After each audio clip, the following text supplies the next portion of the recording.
Morning, everyone. This is episode 62 of the Asana Morning Podcast with a French toast.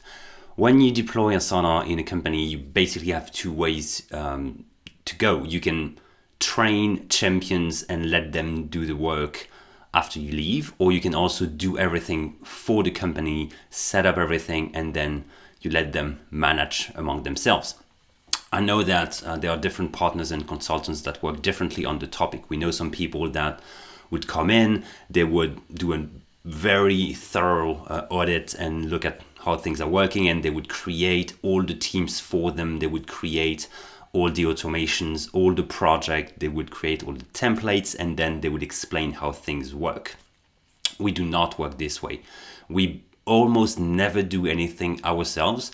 We always have a train the trainer approach. So when we come in and when a client starts working with us, we are always very clear from the get-go. You need to identify champions. We have to rely on people internally.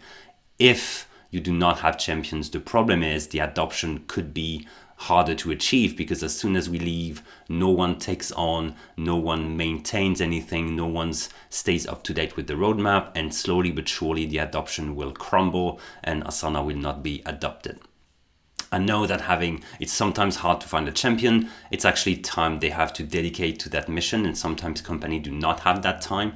But I think just doing everything for them is just not an ideal approach. I would love to have someone in the comment tell me otherwise. I'd love to discuss and see if anyone has seen this approach works. I'm really not convinced.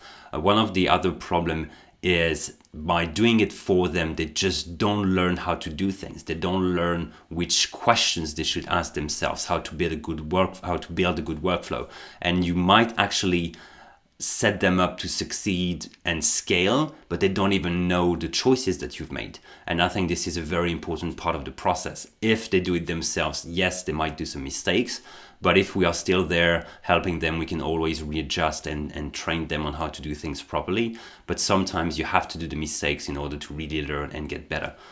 So let me know how you deployed Asana at your company, how the partner or consultant you worked with, which approach they actually chose. And if anyone chose the approach of doing everything for them, I'd love to hear from you and let me know what worked and what didn't.